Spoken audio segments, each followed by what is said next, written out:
she would have been the princess of a powerful kingdom. So it's, she had her own wealth and power with her initially. Yeah, and she gave all that up for some stranger. Mhm. That looked good. There's a lesson in that for the girls too, I think.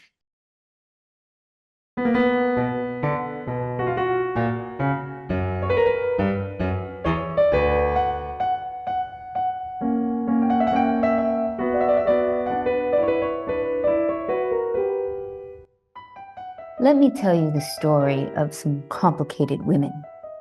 Today we have a treat. We will delve into 3 of ancient Greece's most fascinating women, both historical and mythological. But what new insights can we get on Sappho, Medea and Antigone by engaging deeply and intimately with the original text? Let's discover the power of the words through translation. Hello, my name is Anya Leonard, founder and director of Classical Wisdom.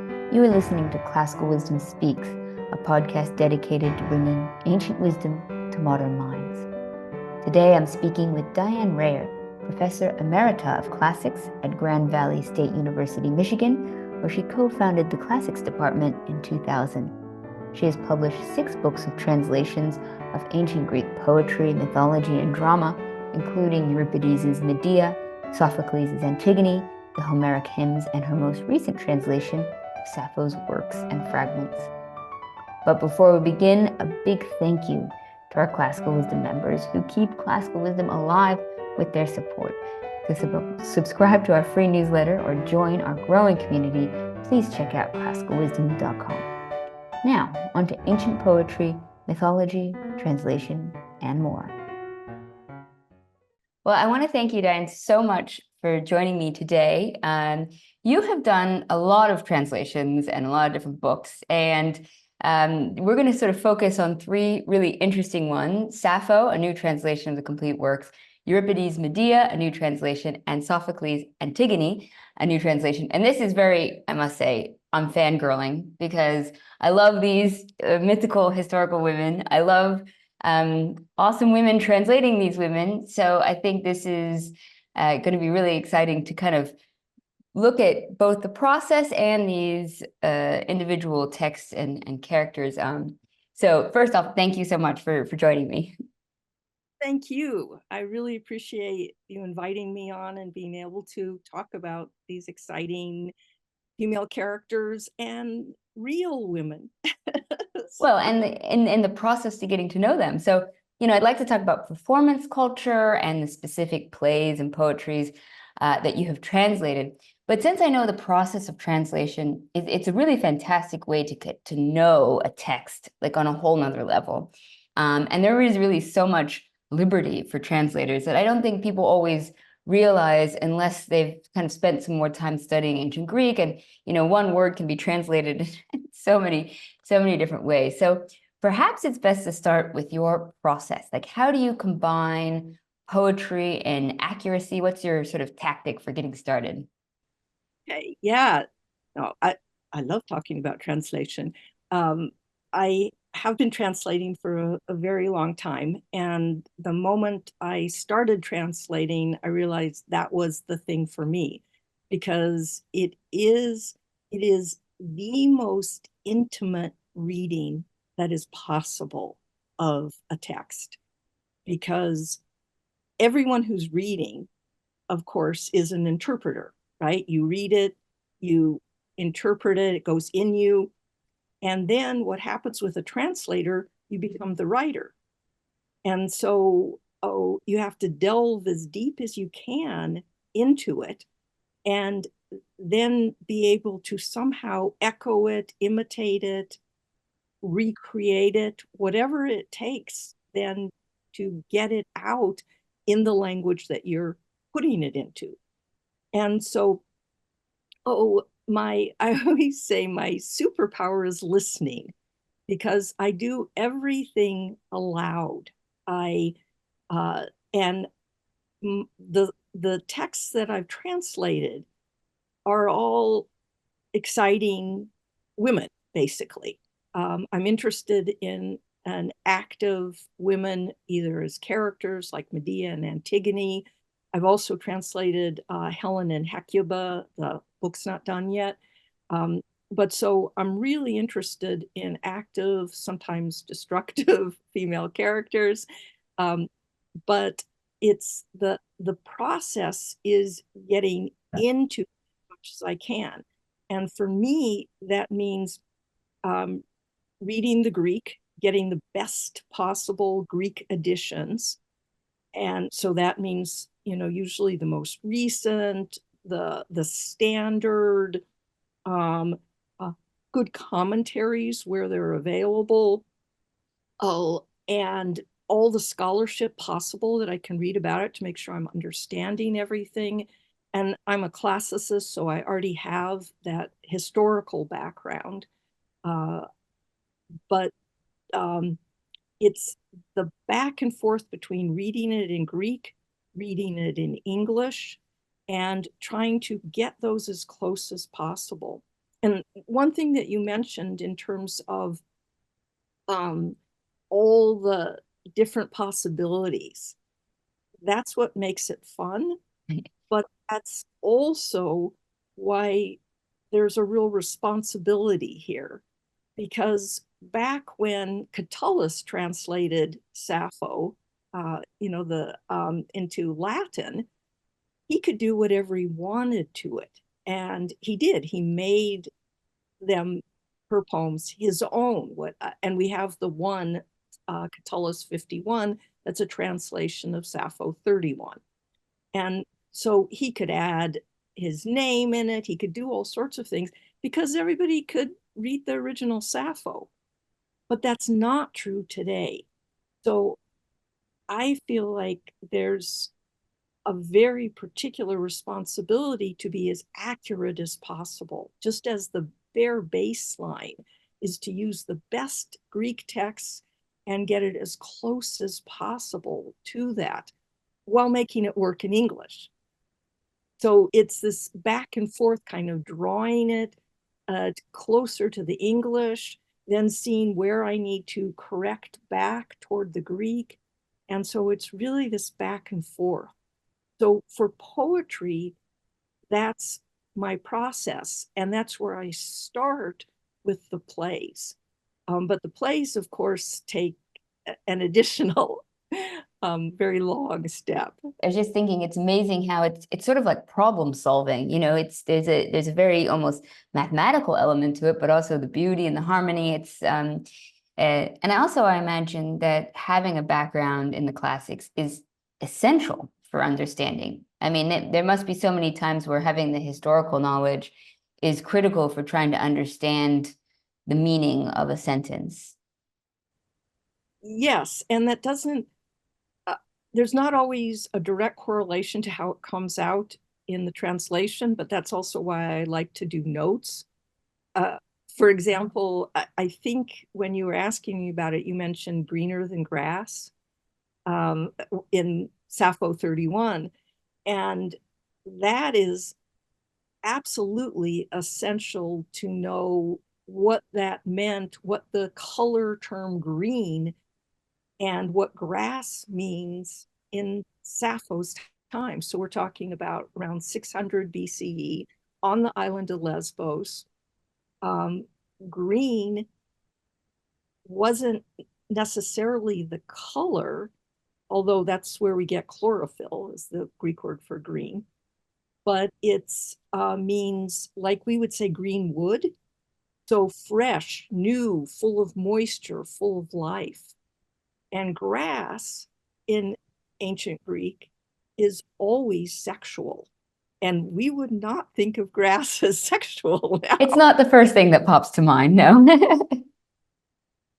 But Aphrodite and Hesiod, the goddess Aphrodite, steps on land after being born from the sea, and grass grows up around her ankles.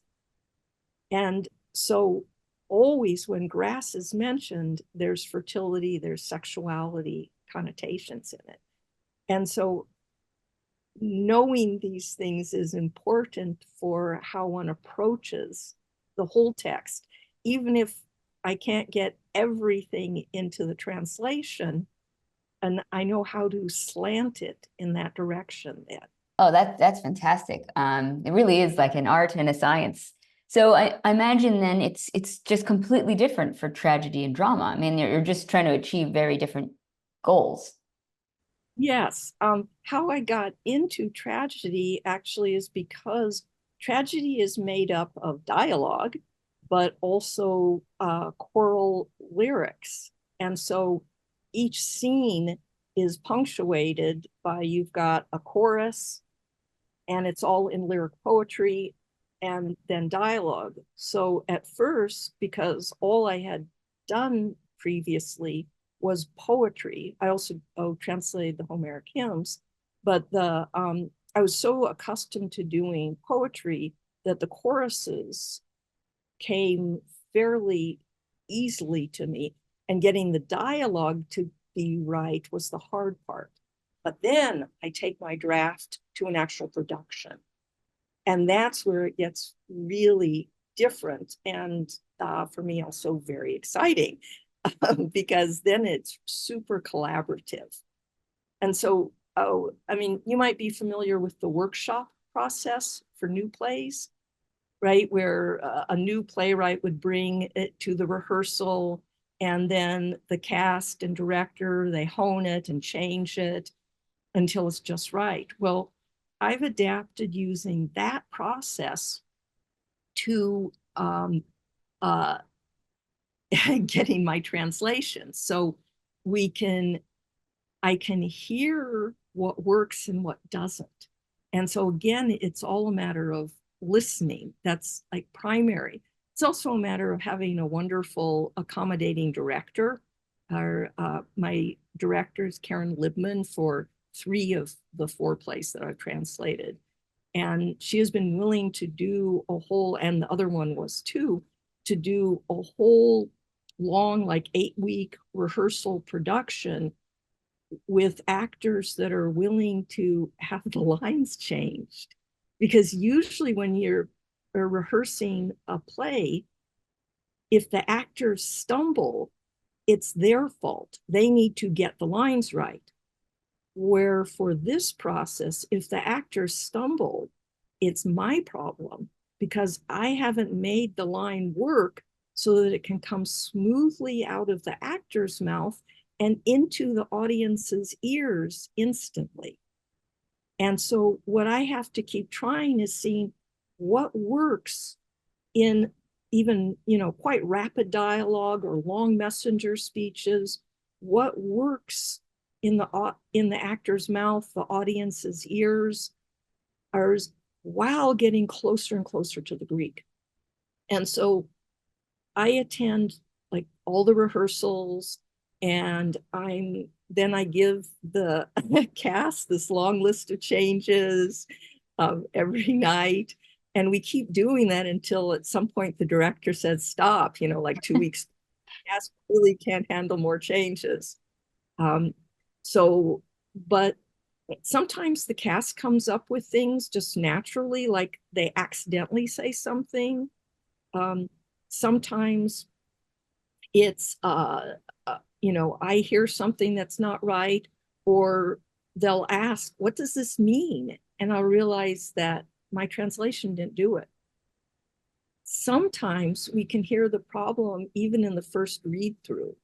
Like in Antigone, there's this one passage where she's on her death march, so it's super serious. But the mountain that she's talking about the myth of Niobe, and she talks about the Phrygian and Giest and Mount Stipulus, and it totally sounded like the Phrygian Giest on Mount Syphilis. And everyone cracked up. And I was like, this is not the effect I want. There's really like silly things that you only hear when they're read out loud.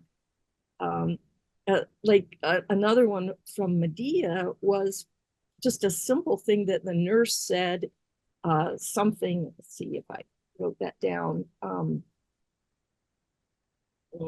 No, but it's uh, something where she said insecurity. And of course, when you say that orally, it sounds like insecurity. And she meant being secure, right? But I didn't catch that when I'm just reading what I've written, right? So it's hearing someone else say it. And sometimes it's also the tempo. Can they say it as it needs to be said quickly, right? And so I have to not think just about gorgeous words or, what might be the best word in English.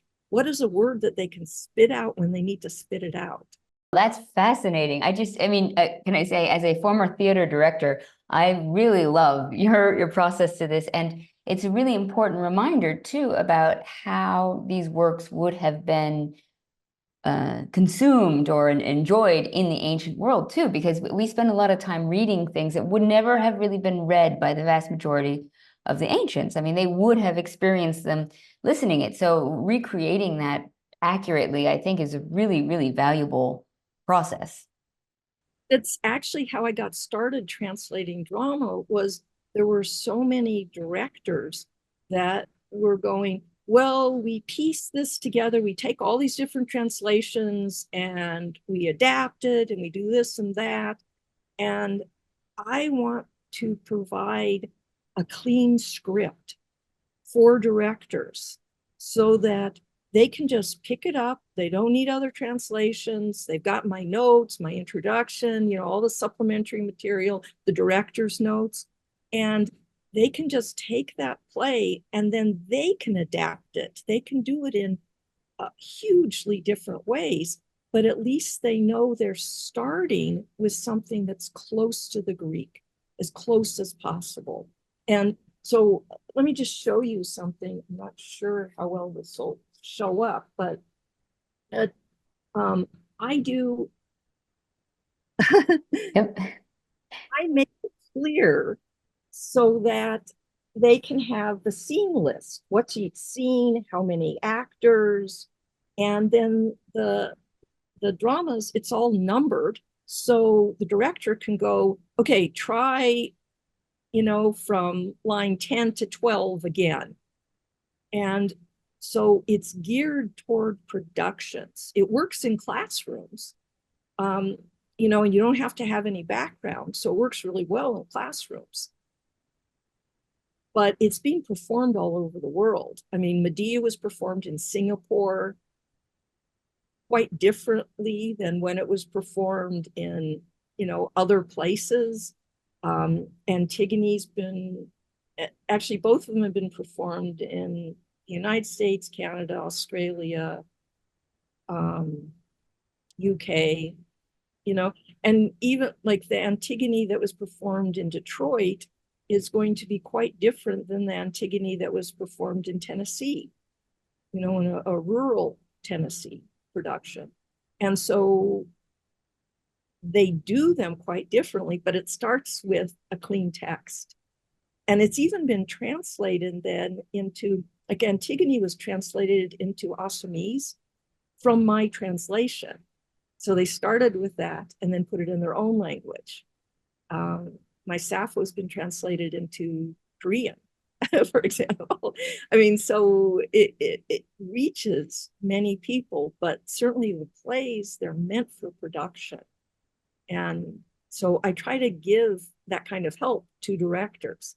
And that also has kind of determined like why translate Medea and Antigone are obvious because Antigone's the most read and performed play of all the Greek tragedies. Wow, I didn't Medea, know that.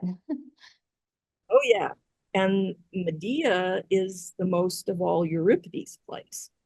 So those were like obvious ones. But I went on to translate Hecuba and Helen because I asked directors, what do you need? And I just polled a whole bunch of different directors and also classics faculty. What do you need? What do you need a performable, better translation for? And that helped determine. Well, I absolutely love this. Again, not just because of my love of theater, but because for the classics, I think, you know, anything we can do to reduce the barriers of entry, to enjoy the ancient world. And I think that's why it's so important to have new translations, but also to make them as accessible, like you said, a clean slate, and something that can work to even translate into other languages. I mean, that's fantastic. It just means more people can enjoy these wonderful works, and that's certainly something we here at Classical Wisdom can get behind. But you were mentioning Antigone and Medea, so maybe this is a good point to sort of get into the meat of the works, so to speak, and kind of discuss these two really powerful characters that really stick with us. And I'm sure you get sort of a whole nother level of insight, having spent so much time intimately with the actual text. How should we view Antigone and Medea? How can we look at these women? So I'll go into my way in just a minute, but I do want to mention that Antigone has meant so much to people at all different times and all different locations. Antigone was performed a lot in Argentina, and because of the missing, and so places where your loved ones aren't, you're not allowed to bury your loved ones. You don't even know for sure if they're dead, uh, and you don't have that closure, that important ending, in where you can do whatever ritual is the culturally, religiously appropriate one for the time and place, and say goodbye and move on, right? For the dead, for the living, all of that. And so it's been performed all over at different times for that. Syrian women who were refugees in Lebanon performed Antigone, I think in 2014 and 15. And they said it meant something to them, right? That was important. And the first time that I actually really got excited about Antigone was when I saw Fugard's The Island performed in New York with the original actors from South Africa. And it just meant so much seeing that, because the culmination of the play is a performance of a critical scene in Antigone. And so then I started to not just, yes, I keep teaching this text over and over again, but going, aha, there's so much more going on. Because it's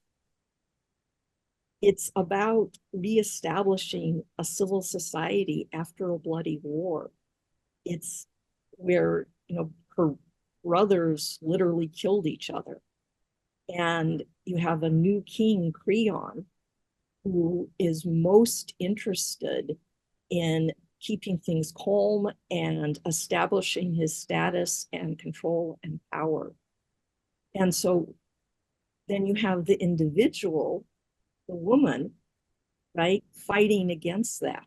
And so there's different times in my life, depending on the political circumstances, where I've read this in really different ways, because you could see Antigone almost as just a really unpleasant person who keeps pushing for death.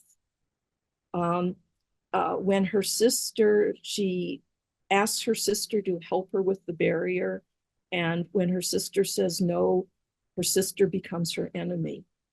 And in the Greek, she moves from using the dual voice that's used, like in English, we have that like with a pair of pants, a pair of gloves, things that should not be separated. And she and her sister use that form with each other because they're that close. And when Ismene rejects helping her, because she says, how can we as women do that? Violate the king's law, new law that we can't bury him. And then she stops using that, right? And Wow. pushes all of Creon's buttons. He gives her options to back down, and she refuses. And so, sometimes I think there's a time for strong people, individuals to stand up and change bad laws, right? To fight against injustice. There's also a time when compromise and negotiations are the more efficient, effective means of change, right? We can't just have people blowing up society, right? We don't want an insurrection. We don't want complete chaos. So it's this, tricky thing. How far do you push? How can you push where the person you're pushing against can still have an out, can save face, and you can make change? And so I see Antigone as extremely complicated, right? She would have been very young, and she sees something that must happen. Her brother must get buried. And so, she's doing the right thing, but she still ends up dead. And all these other people end up dead. So is there a way to do the right thing and not die? You know? So it's very complicated. And of course, Creon, I was sounding kind of sympathetic, but his concern is primarily not being bested by a woman. He says this specifically, so this is not modern interpretation. He says, now I'm no man and she's the man if this unchecked power lies with her. And he says, while I live, no woman shall rule me. And when Antigone's sister says, will you kill the bride of your own son? Because they're promised to get married. Creon says, there are other fields to plow. Woo! Yeah, burn. Yeah. And to his son, who is supposed to marry Antigone, he says, thus one must defend order and in no way be less than a woman, better felled by a man, if need be, than called weaker than women. So it does not take modern interpretation here, right? No, that's pretty clear, right? Now I could easily talk about Antigone all day, but I do want to give Medea some airtime. She is probably one of the most misunderstood, I feel like, of the ancient Greek figures and myths. And it's amazing to remember that the different versions of the myth about Medea vary dramatically, from the Corinthian version to Euripides, and her name is sort of associated now with killing her own children, which it wasn't always in every myth. That's definitely something Euripides also brings to the table. So how is the language of Euripides kind of shed light on Medea? Yeah. So Medea is obviously extremely complicated because there were so many Medea myths. And some she doesn't have children.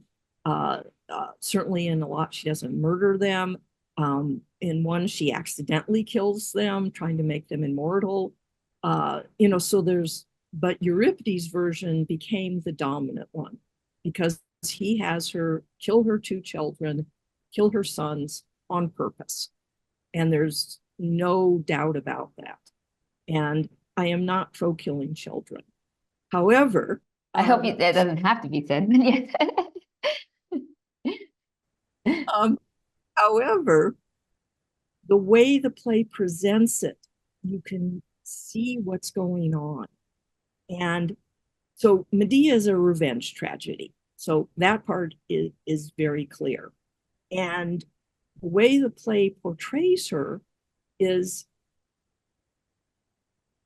again complicated because she is the abandoned woman. She has done everything for her husband, Jason. She killed the dragon so that he could get the golden fleece. She killed her brother so that they could get away. So she betrayed her family and fled with him. he swore the most binding oaths to be with her. And then after they're in Corinth for a while, I mean, they've had two sons, they're old enough to go places. So I don't know, maybe 7, 10, hard to say because it doesn't say, but they've been there a while. And he dumps her for the princess, the king's daughter, so that because she's the ticket to the throne. And so, after all that she's done for him, she's done all the traditional things. She's got the heir and the spare. I mean, everything. And then he dumps her to marry up. And so, this is, it makes people mad, it makes women mad. And her first speech to the chorus of women, Corinthian women, they are incredibly sympathetic to her. Or they say, this is wrong. Yeah, Medea. And when she gets them to swear to silence about her plans, they go, yeah, you go. And then there's the other side. So she's the abandoned woman, but she acts like the male hero. She's the one who's killed the dragon. Right? And she plots her revenge, and she is able, through her intelligence and reading people and understanding, she's able to manipulate everybody. She manipulates the chorus, she manipulates Jason, she manipulates the king to allow her to stay one more day, because what could possibly happen? He's banishing her so she doesn't hurt his daughter. But she's paid attention to, what do the men care about? They care about having children. They care about their children. And yet Jason is willing to abandon his. So she figures out through the play the most precise ultimate punishment for everyone. That also includes her. But then she flies off on her grandfather's chariot, right? Her grandfather, the sun god, his dragon-pulled chariot of the sun. So she's like a god, and she is not punished. She gets away with it, right? So, wow, complicated. Yeah, and it's interesting too to think about how the ancient Greeks would have viewed her, as you say, like as a Greek hero, because that's those descriptions you've just used is very similar to, say, Odysseus. I mean, tell me a story of a complicated man, right? And that wily and manipulative, and that wasn't, I think when we use those words in our modern English, we kind of see it as sort of slimy or not truthful. But I mean, for the ancient Greeks, that wasn't departed so far from one of the greatest heroes in their entire canon. Yes. And Medea, in the play, it's really clear. And she says that Jason has violated his sworn oaths. And so when he calls to the gods to punish her, she says, the gods aren't going to listen to you. You're an oath breaker. You think, okay, Euripides is writing this horrific female character to teach men not to break their oaths. That would be nice.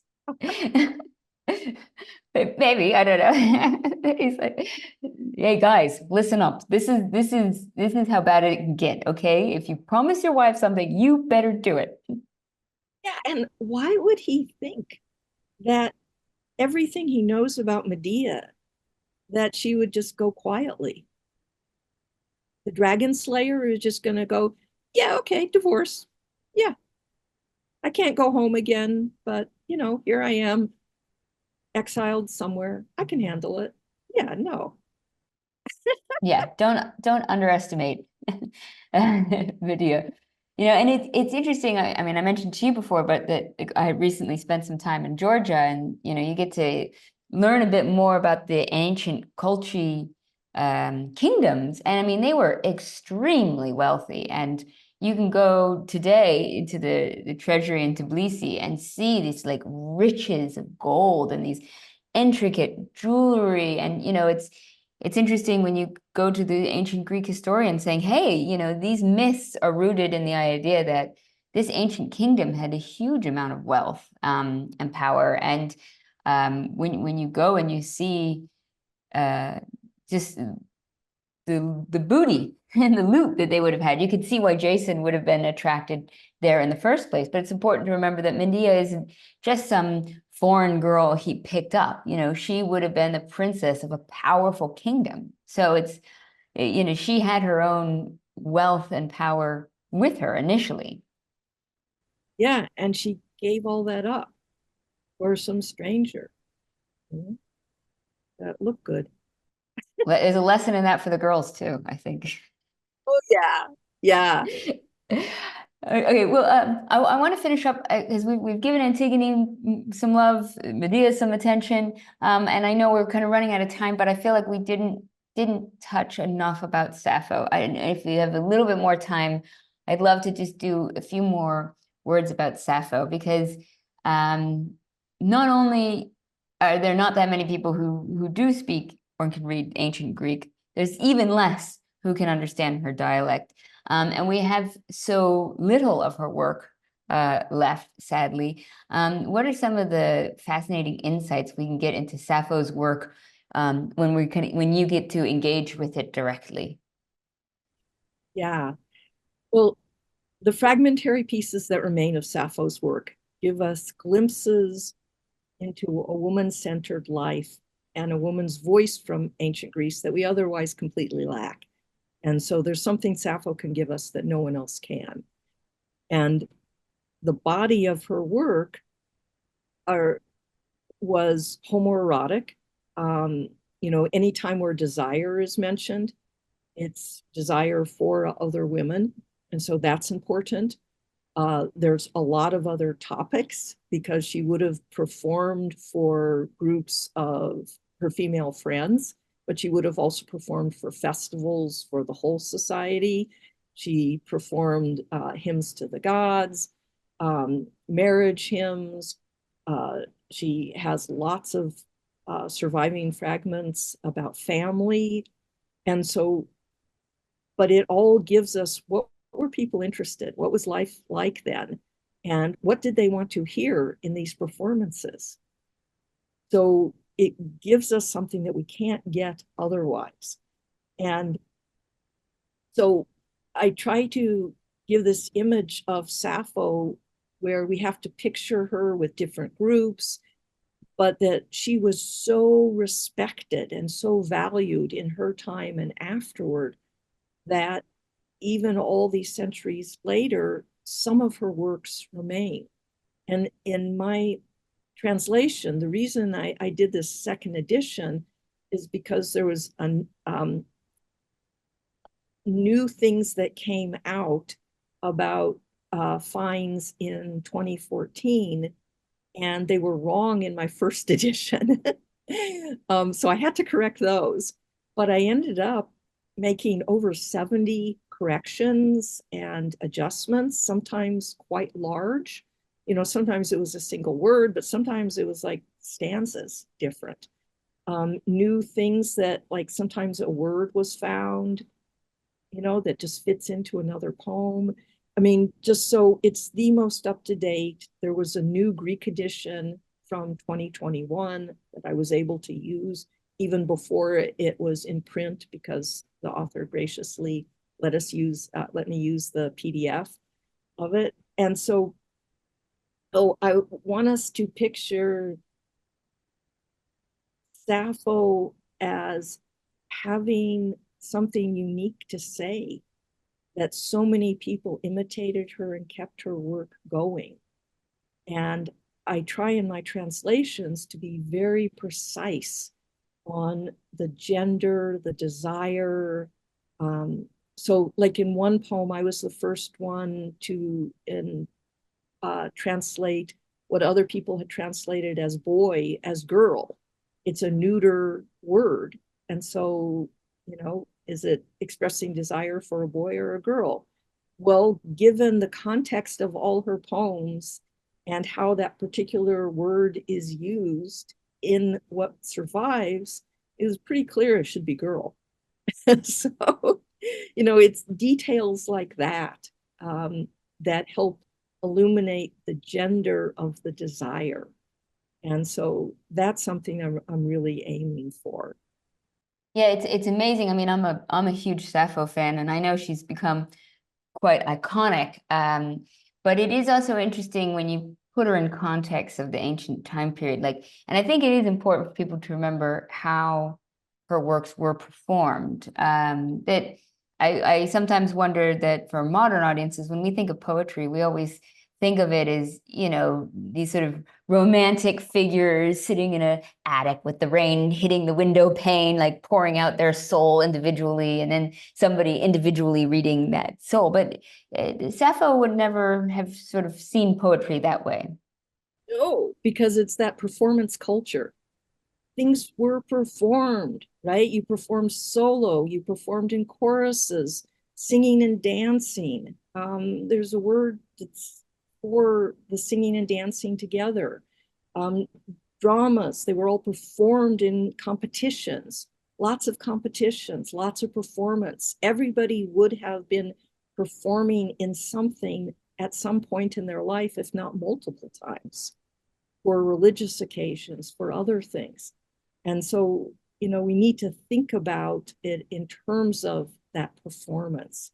And so, the Sappho, there's one thing I wanted to mention is that I was able to get it all read aloud. And so people can download for free from the Cambridge site the recording of all the poems read aloud by a professional narrator.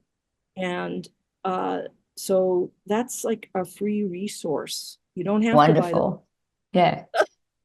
But still, what's important is that you can hear them. And I had her do something different in the reading than in the text.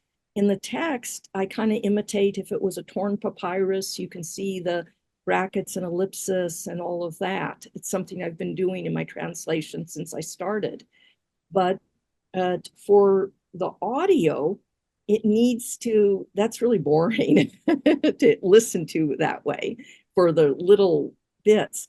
And so I had her read as if you were hearing it live, right? In a cafe, and you were catching snatches of someone reading poetry aloud.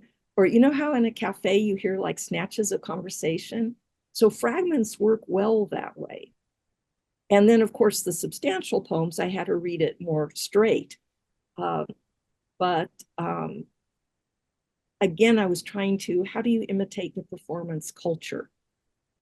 Oh, that's fantastic. It's very much, I can see you have a very theatrical mind. But that's how it should be. I mean, to be able to understand it in different ways. I mean, and I love the idea of being able to sort of demonstrate what we have versus what is reconstructed. I think they do that a lot in archaeological sites where you kind of have a slightly different colored part of the pillar where that's the original and that's the reconstructed. And I think that's the best way that we can keep it faithful, but also engaging to modern audiences, because sometimes going to an archaeological site and seeing just a bunch of broken pillars on the ground is, not as thrilling. I mean, I can appreciate that it's the need sometimes to reconstruct what we can to sort of bring it to life and convey the original meaning. I try not to fill in my own ideas at all, actually, with the Sappho. Where there's gaps, I show the gaps. But what I do try to do is get the end words and the beginning words to help the reader make the jump, right? And then we can fill in with our own ideas. But just trying to make it, being very aware of how does the fragment end and thinking of words that have a nice sound together, because there's so many choices. Right? So that's one of my techniques with fragments. But I know we've gone on long. Yeah, no. The problem is I want to keep asking you questions. I'm going to ask one last question, if I may, and then because I know you've been very, very generous with your time, and it's just about the power of translators and translation, because I think we take for granted sometimes how much responsibility translators have, because there are so many possibilities to translate. There has been a tendency throughout history to either consciously or subconsciously censor or filter the words through our current cultures and bases. So it's important that we regularly have new translations and new translators.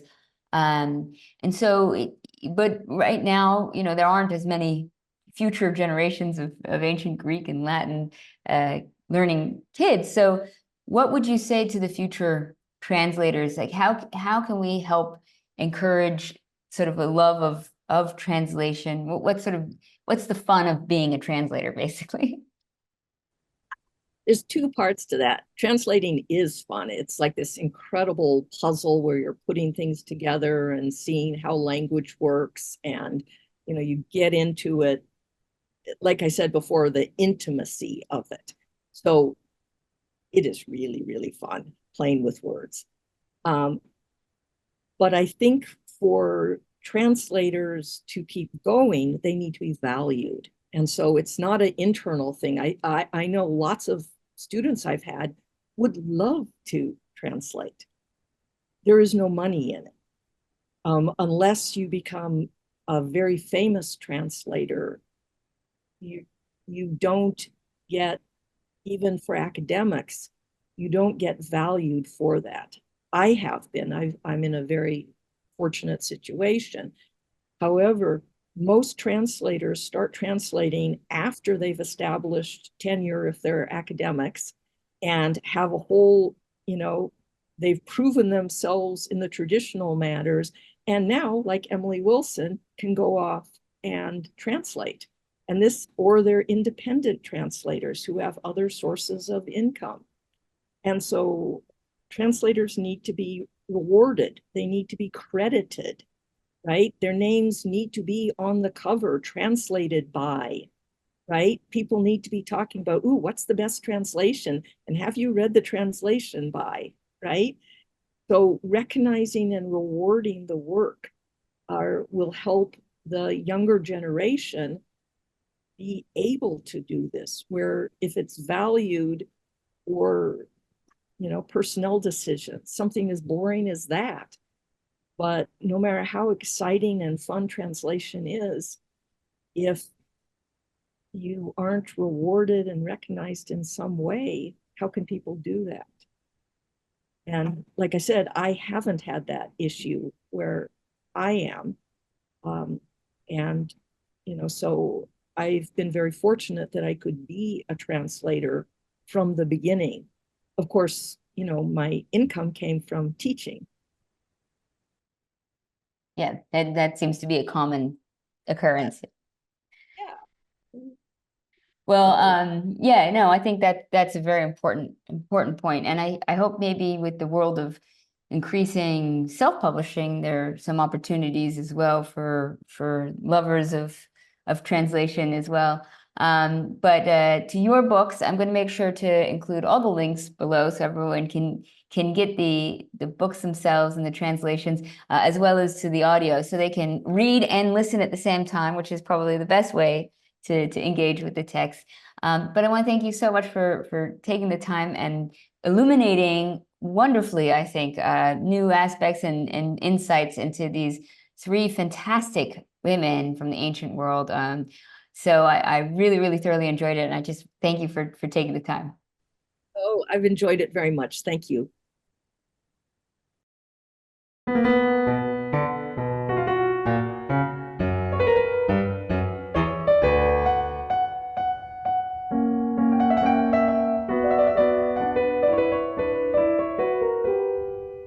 Thank you for listening to Classical Wisdom Speaks, a podcast dedicated to bringing ancient wisdom to modern minds.